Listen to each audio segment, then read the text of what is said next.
Conhece, meu nome é Lorena, serva deste grupo de oração Renascer no Espírito Santo, serva também de um grupo de oração chamado Arca da Aliança, lá em Sabará, aos sábados. E hoje eu recebi esse convite para estar falando um pouquinho dessa santa palavra de Deus com vocês. Já podem começar pegando, por favor? Lá em Oséias, capítulo 14. Oséias capítulo 14. Na Ave Maria, ela está na 1224. Oséias 14.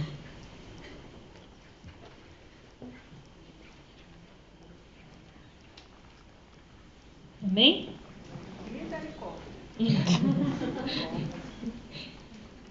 A palavra começa assim. No título da Bíblia Ave Maria, ela chama Apelo à Conversão. Oséias 14, versículo 1. Volta, Israel, ao Senhor teu Deus, porque foi teu pecado que te fez cair. Munivos da palavra de súplicas e voltai ao Senhor. Dizei-lhe, perdoai todos os nossos pecados, acolhei-nos favoravelmente. Queremos oferecer em sacrifício a homenagem de nossos lábios. O assírio não nos salvará. Não mais montaremos nossos cavalos, e não mais teremos como Deus obra alguma de nossas mãos, porque só junto de vós encontra o órfão compaixão. Curarei a sua infidelidade, eu os amarei de todo o coração, porque minha cólera apartou-se deles. Serei para Israel como orvalho, ele florescerá como lírio, e lançará raízes como álamo. Seus galhos se estenderão ao longe, sua opulência igualará a da oliveira, e seu perfume será como o odor do Líbano.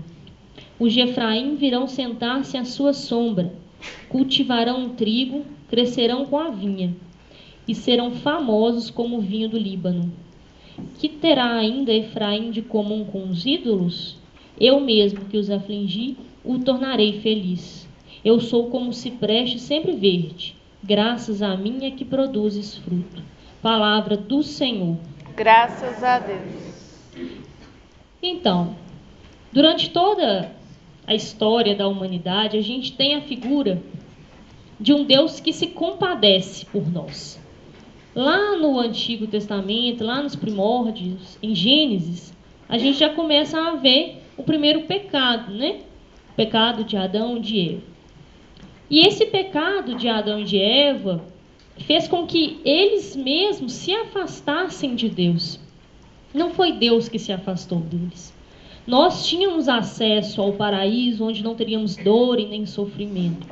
E devido às escolhas próprias do ser humano, com seu livre-arbítrio, com as suas fragilidades humanas, tudo envolvido, porque nós somos um conjunto de fragilidades, um conjunto também de vitórias, de conquistas, um conjunto de coisas boas, e também existem aquelas coisas ruins, né, de cada um de nós, são muitas vezes as características, a coisa que todo mundo tem, né, da própria fragilidade do ser humano.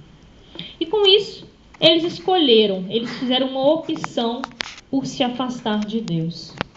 E com isso, entrou a dor, entrou o sofrimento, devido às escolhas. Mas Deus, diante de toda a história que a gente pode ver na Bíblia, que a gente acompanha também, Ele continuou amando e tendo compaixão do seu povo.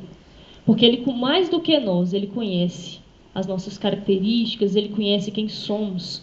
Mais do que nós, Ele conhece por que nós caímos, Ele conhece por que nós escolhemos. Então, Deus, Ele sabe de todas as coisas muito mais do que nós. Então, Ele continuou amando o seu povo e durante a história Ele continuou dizendo através dos profetas, deu o seu próprio Filho, né, lá no Novo Testamento, para trazer sobre Ele o peso dos nossos pecados, para que mortos dos nossos pecados com Cristo, nós pudéssemos reviver, nós pudéssemos ressuscitar com Cristo e sermos novas criaturas. Então, Deus, Ele vem trazendo a cada um de nós esse conforto.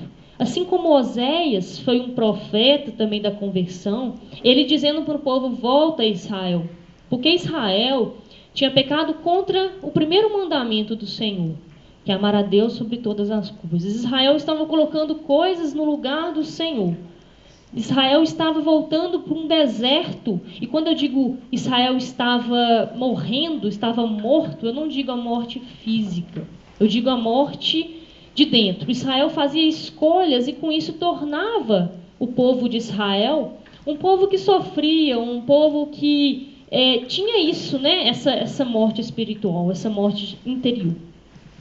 E com isso, Oséias ele vem dizer ao povo, nesses primeiros versículos que eu disse, ele diz: volta Israel, é a primeira frase aqui, volta Israel ao Senhor teu Deus. E esse Israel somos nós, sou eu, sou você. E o Senhor diz hoje: volta, Lorena, volta cada um de nós. E depois que Oséias diz isso ao povo, o Senhor, movido de compaixão, ele dá um retorno. Ele exalta essas pessoas, ele dá uma frase, uma mensagem de esperança, como a gente pode ver ali, ó. Serei para Israel como orvalho, ele florescerá como lírio e lançará raízes como álamo. O Senhor, ele se comove por um coração que ora, um coração que intercede para o povo.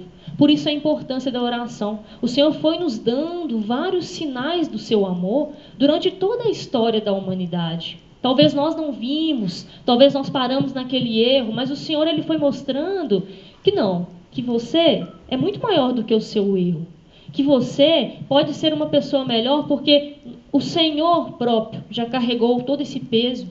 E talvez nós hoje ainda estamos sobrevivendo, nós não estamos vivendo mais. A gente sobrevive ao trabalho porque a gente precisa do emprego, a gente sobrevive à faculdade.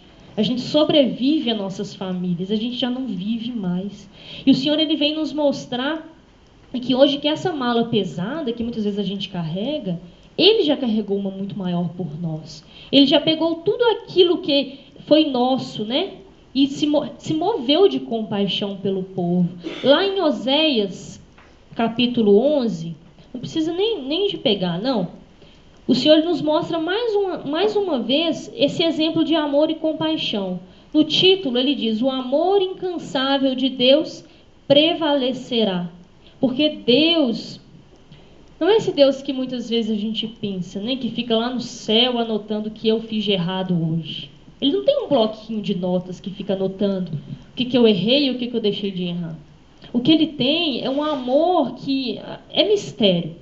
A gente não consegue entender. Então, essa visão de quem é Deus, de quem é Jesus, a gente tem que ter muito clara.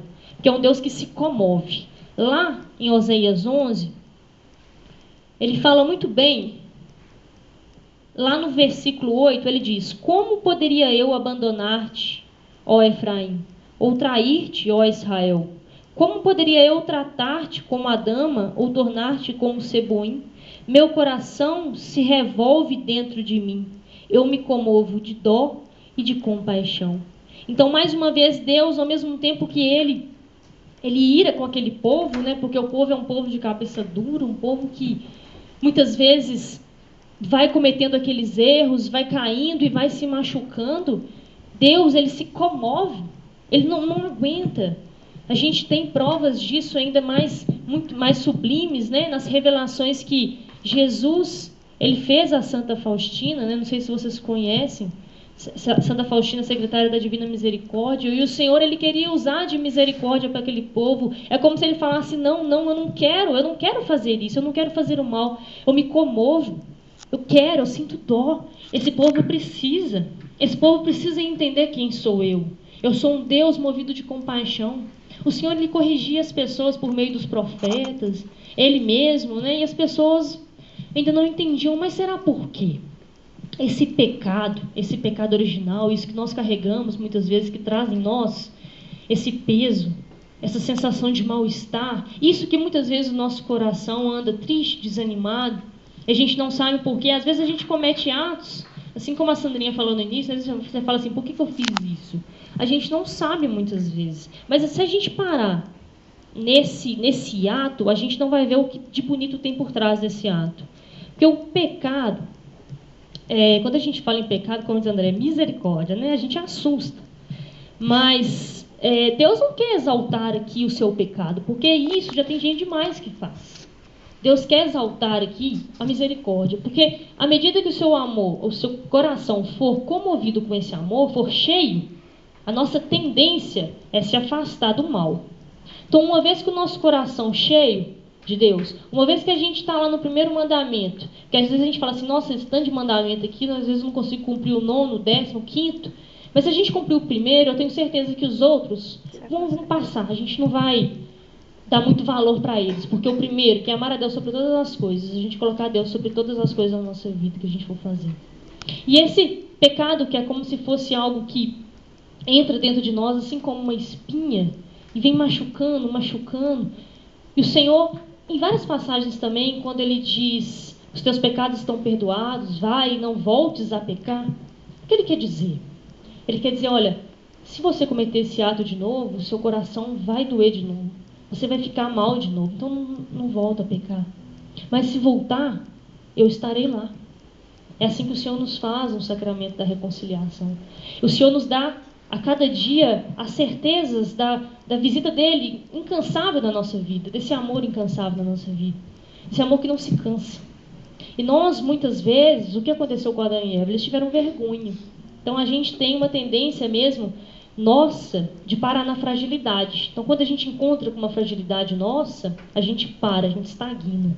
E essa fragilidade ela deve ser um ponto de encontro à misericórdia, porque a misericórdia só é para os pecadores. Quem não peca não precisa da misericórdia. Quem não peca não precisa do amor.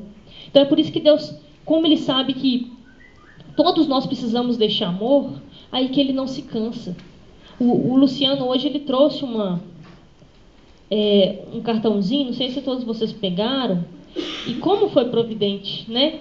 Porque esse rosto que vocês veem aí, ele é o rosto humano de Deus. Então, às vezes a gente pergunta assim, quem é Deus? Será que esse Deus é esse justo juiz que fica... Como será? Como será Deus? Será que esse ditado de que se você errou, Deus castiga, se você está doente é porque Deus que mandou essa doença, se você morreu por isso, por aquilo, não. Como eu disse, nós temos as nossas escolhas. Mas o Senhor é fiel e Ele nos abraça diante da infidelidade. Se a gente for segurar nesse amor que a gente vê nas ruas, a gente não fica, né? Porque muitas vezes a gente ama porque aquele outro fez isso para mim. Mas Deus não. Imagina se Deus nos amasse se a gente tivesse feito isso ou aquilo. Nossa Senhora. Nem sei o que seria de mim. Então, assim, Deus Ele nos ama, Ele continua fiel, mesmo quando nós somos infiéis. Então, esse rosto de Jesus hoje, Ele vem nos dizer, olha, querem conhecer a Deus? Esse é o rosto humano de Deus. Lá no Novo Testamento, Jesus caminhava com o povo para ensiná-los o que é o amor. Por que eu vim? Porque no Antigo Testamento, a gente vê palavras muito duras, às vezes a gente lê e fala, nossa, agora a casa caiu. Mas são palavras duras que Deus, Ele nos converte também por causa disso, porque Ele sabe o quanto esse erro, isso que vem em nós, nos faz sofrer. Muitas vezes sem a gente perceber. Então, quando a gente fala em pecado, a gente fala, ai meu Deus, eu tenho que me confessar, eu tenho isso sim. Mas a gente não pode ficar parado só nisso, porque antes disso, tem a raiz. Porque tem aqueles erros que a gente sempre comete, né? Por exemplo, a gente vai identificando no decorrer da nossa vida, por exemplo, se você tem características, que nem eu, por exemplo, que tive relacionamentos muito desordenados, tanto em amizade quanto em relacionamentos, quando a gente vai perceber, se eu confesso ao padre, eu fiz isso, devido à minha relação desordenada, beleza, os seus pecados estão perdoados. Mas qual que é a probabilidade de eu pecar amanhã se eu não curar isso que está antes? Se eu não curar que isso é fruto de uma carência afetiva? Qual que é? A gente confessa um pecado, mas mais do que confessar um pecado, é saber o que tem por trás dele. Então, devido às nossas características que nós herdamos da mãe, do pai, né, toda a nossa árvore genealógica, a gente vem trazendo com a gente algumas características, e muitas vezes a gente comete erros e a gente não sabe por quê. Quando a gente vai pedindo essa luz do Espírito Santo para entrar em nós e para nos revelar, amanhã, isso que ontem eu cometi, eu posso não cometer mais, porque essa carência afetiva ela foi preenchendo e Deus foi mostrando que só o amor dele. E só o amor dele, independente de quem está na minha frente, a pessoa pode ou não satisfazer as minhas necessidades, mas ela não é obrigada a isso. A pessoa não precisa fazer o que eu quero. E se ela não fizer o que eu quero, não significa que ela é uma pessoa má. Porque a minha confiança, ela está em Deus. E ela não tem que fazer aquilo que eu quero. E Deus, que é aquele capaz de preencher todas as coisas. Então, às vezes, a ferida, a tristeza e tudo isso que a gente vem trazendo na nossa vida, dessas características, elas muitas vezes se transformam em doenças. A depressão, a síndrome do pânico, essa sobrevivência nossa, como se nós estivéssemos assim, constantemente no campo de batalha. Nós estamos no campo de batalha, mas a nossa esperança, ela nunca pode deixar de ser Deus. Será que Deus ama menos essas pessoas que a gente tem visto aí, às vezes roubam, matam? Será que Deus ama menos elas? Não. Cada um tem a sua fragilidade humana. Eu costumo dizer que, às vezes a pessoa... é muito difícil assim, me verem, quando eu vejo alguém matando, roubando, eu chamo a pessoa de vagabundo, eu falar que a pessoa tem que se ferrar. É muito difícil me verem fazendo isso, porque eu me comovo também. Eu sei que as pessoas, cada um tem o seu determinado pecado. Aquelas matam, aquelas roubam. Eu talvez não mate, mas talvez eu faça outra coisa. Então, cada um sabe onde dói, aquele espinho, né? Aquele espinho que vai machucando, isso vai ferindo o coração. Eu queria, continuando, né, aquela oração que a Sandrinha iniciou, queria fazer esse momento agora com vocês aqui, para que a gente pudesse verdadeiramente identificar esses pontos, para permitir que a luz do Espírito de Deus nos ilumine, para que a gente possa identificar esses pontos da nossa vida. Por que será que eu ando triste? Por que será que eu ando desanimado? Será que tem uma causa isso? Será que esse desânimo, essa sensação de sempre estar muito pequeno, essas humilhações que eu venho sofrendo, as decepções com as pessoas, o que será? Tem um motivo aí. E eu gostaria que vocês... Acho que todo mundo está com um cartãozinho. Eu queria aproveitar esse cartãozinho do Luciano. Vocês olhassem mesmo assim para a imagem de Jesus. Eu queria pedir aos intercessores que me ajudem, que pudessem também interceder para o pessoal. Ao som dessa música que a gente vai tocar, que você possa verdadeiramente, olhando mesmo, fitando os olhos no Senhor, e que nada possa perder de vista esses olhos. Eu gostaria que você fosse pedindo a Deus, falando com Ele nesse momento, assim, que é o seu momento com o Senhor, aquilo que tem tirado a sua paz. Talvez a falta de força para seguir os projetos. Às vezes é o Senhor dizendo, volta para sua casa, eu sei que lá está difícil. Às vezes é o Senhor dizendo, volta para a sua família, volta para o seu marido, a sua esposa, volta para os seus filhos. Às vezes é Deus dizendo, olha, eu não te abandonei, como posso eu te abandonar? Os seus pecados, eles já foram escondidos, já foram entregues na cruz. Eu quero saber o que de hoje em diante, aquilo que você ainda pode fazer. Eu tenho certeza que você pode fazer. Quem não tem esse cartãozinho ainda, levanta a mão que a gente entrega, tá, gente? Quem não tiver, as meninas vão entregar, tá? E olhando então para essa imagem, o Senhor, Ele diz, olha, o que você fez, eu só quero que você, neste momento, entregue e fala, Senhor, eu quis fazer o bem, eu me arrependo. Se eu fiz isso, eu me arrependo. Se eu fiz isso, Senhor, me perdoe e me mostre por que eu fiz isso. Peça ao Senhor a graça de voltar. Voltar para onde você estiver que voltar. Mas primeiramente, voltar nos braços do Pai. Talvez você não acredita mais, você vem para o grupo e fala assim, não, eu venho aqui e de novo eu saio do mesmo jeito. Eu venho aqui e não sei o que acontece. Eu saio daqui, estou nervosa de novo, estou chateada de novo. Peça ao Senhor que seja o seu sustento. Esse olhar de Deus. Esse olhar que tira de nós todas as mágoas. Esse olhar que tira de nós essa falta de perdão. Mas essa pessoa, ela sempre me machuca. Mas que esse olhar de Deus possa te curar. E se for preciso, lembrar dessa pessoa que sempre te machuca. Olhe para ela. Mas não se esqueça que você olha para ela e Deus olha para você.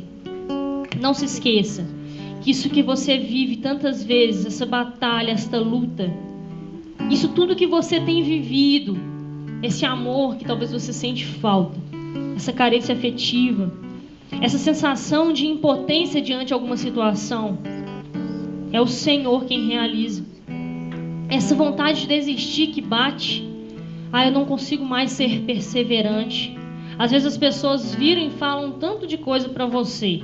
Você não é o que as pessoas falam, você é o que Deus pensa de você. Às vezes você, no trabalho, muitas vezes a gente passa isso, né? Às vezes as pessoas querem que você faça tudo. Às vezes as pessoas acham que só porque você está em Deus, você é um super-herói. Não. Mas as pessoas em Deus também choram. As pessoas em Deus também sofrem. As pessoas em Deus também preocupam e têm dúvidas. As pessoas em Deus são seres humanos. O único diferencial das pessoas em Deus é porque elas sabem a esperança delas. E o Senhor é aquele que traz essa esperança. Talvez a esperança que a gente está procurando, muitas vezes a gente não encontra. Mas através desse olhar, você pode encontrar esse amor incansável de Deus. Essa esperança que insiste em bater na sua porta e diz: volta. Volta para onde eu quero, meu filho. Talvez esse caminho, esse incômodo que você sente, é esse caminho errado. Talvez o Senhor pede para você uma coisa, mas o medo te impede de ouvir a voz de Deus. Talvez as vozes dos seus pecados, as vozes dos seus inimigos, as pessoas que muitas vezes insistem em dizer as coisas para você, talvez batem de forma mais intensa. Mas esse olhar é capaz de acabar com tudo aquilo que precisa ser acabado. Esse olhar é capaz de amar, independente do que temos feito, independente do que acontece nas nossas vidas. Esse momento com o Senhor, momento único que nós temos aqui na cidade administrativa. O Senhor nos dá a graça de pararmos aqui, de ouvirmos a voz dEle, de olharmos para Ele e sentirmos que nesse olhar encontra-se o verdadeiro amor. Não é o amor que vemos em novela, não é as comparações que fazemos muitas vezes, achando que fulano ama mais aquele do que a mim. A gente não precisa disso. A gente não precisa de migalhas, porque Deus, Ele olha o seu coração, Ele te chama pelo nome. Ele conhece cada pessoa que está aqui e por que cada pessoa está aqui. Eu não sei o que você está falando com Deus agora. Eu não sei a necessidade que muitas vezes você se encontra. Só olha para Deus. Às vezes você não quer falar nada. Você não é obrigado a falar. Às vezes você não tem nada para falar, mas Deus já sabe. Ele gosta que você fale, porque é um diálogo, é uma conversa. Mas se você não quiser, Ele também entende. Olha para Ele, porque esse olhar é aquele que sacia verdadeiramente o nosso coração. As incansáveis, tudo aquilo de incerteza que a gente tem, talvez uma decisão que só você pode tomar. Deus não pode tomar as decisões para nós, porque Ele pode, Ele é Deus, mas Ele nos deixa tomar as decisões, porque Ele quer que nós também seguimos rumo à nossa vida. Ele quer que nós tenhamos o livre-arbítrio. Mas antes de escolher, antes de decidir, não desista, não deixe de olhar para esse olhar. Olhar para esse Deus, esse olhar de Deus que abraça.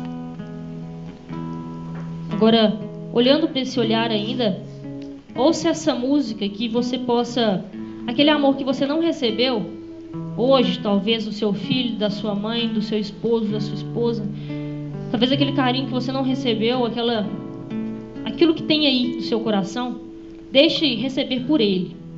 Somente dele vem a força incansável para você lutar e vencer o bom combate da sua vida. Amor tão grande, amor tão forte, amor suave, amor sem fim, que a própria morte transforma em vida, abraço eterno de Deus em mim.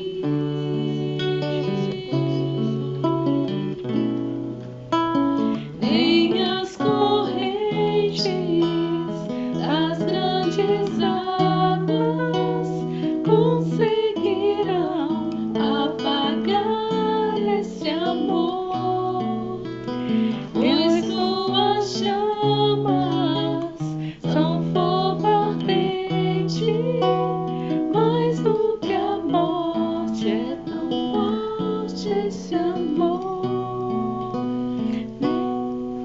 De abraço esmagante, de ausência torturante, noite e luz é feito esse amor de dor incomparável, consolo inestimável, de vida e cruz é feito esse amor. Esse amor, nem as correntes das grandes águas conseguirão apagar esse amor, pois suas chamas são fogo ardente, mais do que a morte é tão forte esse amor. Como poderia eu abandonar-te? Ó, o Senhor diz o nome de cada um. Como poderia eu abandonar-te? Olhando ainda para essa foto de Jesus, queria, assim como o profeta Oséias, queria entregar, Senhor, essas pessoas ao teu sagrado coração, Senhor. São corações que sofrem, corações tantas vezes sem esperança, Senhor. Recebe nos teus braços fortes, Deus. Recebe, Senhor Jesus, as intenções mais profundas, aquelas que muitas vezes não ditas com os lábios, mas ditas com o coração, Senhor. Recebe, Senhor Jesus, as dúvidas. Recebe, Senhor Jesus, a família pelo qual essas pessoas rezam. Recebe, Senhor Jesus, as inquietações mais profundas, Deus, as confusões, tudo aquilo, Senhor, que muitas vezes perpassam no coração das pessoas, Deus. São corações, Senhor, que muitas vezes andam com dor. Muitas vezes, Senhor, não é uma dor física, mas é uma dor por dentro. É uma dor que remédio nenhum cura, que remédio nenhum retira. É uma dor, Senhor, que pode ser saciada somente com teu amor, Deus. Então toca, Senhor, nestas pessoas que não se sentiram amadas, e muitas vezes por querer sentir este amor, procuraram em lugares, Deus, por causa deste amor. A raiz muitas vezes está aí, Deus. Elas não queriam pecar, Senhor, mas pecaram, Deus. Muitas vezes, Senhor, foram contra os teus ensinamentos, mas o Senhor sabe, são fragilidades. É um povo, Deus, que tem fragilidade, Senhor. É um povo que muitas vezes não conhece. É um povo, Senhor, que muitas vezes necessita, Senhor, deste amor. Nós necessitamos deste amor, Senhor. Eu necessito. Arranca, Senhor, os medos. Arranca, Senhor, as inseguranças. Arranca, Senhor Jesus, todo o peso de bagagens pesadas, Deus. Que essas malas sejam abertas e sejam entregues. Tudo aquilo que elas guardam, Senhor. Uma perda que muitas vezes as pessoas sofreram e até hoje, Deus. E até hoje elas têm medo e carregam isso com ela. Liberta, Senhor. Traga a tua unção de cura, a tua unção, Senhor, sobre esse povo, Deus, porque são pessoas que estão aqui, Deus, e necessitam de ti. Virgem Maria, Mãe Santíssima, a Senhora que estava naquele cenáculo, aqueles apóstolos com medo, aqueles apóstolos, mãezinha, estavam sedentos, estavam ansiosos, estavam sem força, sem esperança, porque o Senhor havia morrido. E eles pensavam, e agora? O que eu vou fazer? Maria estava lá. Nossa Senhora estava lá para ajudá-los, para consolá-los, mãe. E aqui também, hoje, é esse cenáculo. Essa morte que muitas vezes está no nosso peito, está no nosso coração. Essa morte que só o Espírito ilumina e traz a vida. O Senhor é o Deus da vida. E tudo que veio para trazer a morte, para trazer a perdição, para trazer a maldade, nós renunciamos, nós não queremos. Assim como aquele Pentecostes nos envia o teu Espírito Santo, o teu Espírito que conduz, o teu Espírito, Senhor Jesus, que ilumina esses ambientes mais obscuros da nossa história, da nossa vida. Venha trazer vida, que essas pessoas ao saírem daqui possam sentir isso, a vida, a esperança que ela ainda existe. A esperança não está nas coisas terrenas, a nossa esperança está no alto. Volta, povo de Deus. O Senhor está aberto. O Senhor deseja cada dia derramar a sua fonte de misericórdia. Ano da da misericórdia. Senhor, tende misericórdia de nós, Deus. Eleva-nos, Senhor Jesus, assim como o Senhor elevou aquele povo de Israel. Junta-nos, Senhor, para mais perto de Ti, porque o Senhor quer que nós desejamos e o chamamos de Pai. Por mais que a figura paterna na terra não foi a que nós esperamos, mas eu sei, Senhor, que a figura do Pai paterno, Ele tentou, Senhor, mas também cheio das Tuas fragilidades, Ele talvez não tenha conseguido. Mas a figura de Pai, de Deus, é um outro amor, é um amor incansável, é um amor perfeito. E nós, aqui na terra, estamos longe da perfeição, mas nós queremos, Senhor, nós estamos aqui necessitados do Teu amor, Senhor. Nem as torrentes, Senhor, das grandes águas podem nos afastar do Teu amor. Nada, Senhor, pode nos afastar do Teu amor. Nem os nossos pecados, nem as nossas faltas, nada. Porque o amor vai ao nosso encontro. O amor, como poderei te abandonar? O amor jamais abandona a sua criação, os Teus filhos. Que bom, Senhor, podemos chamar de Pai. Pai amado, Pai querido.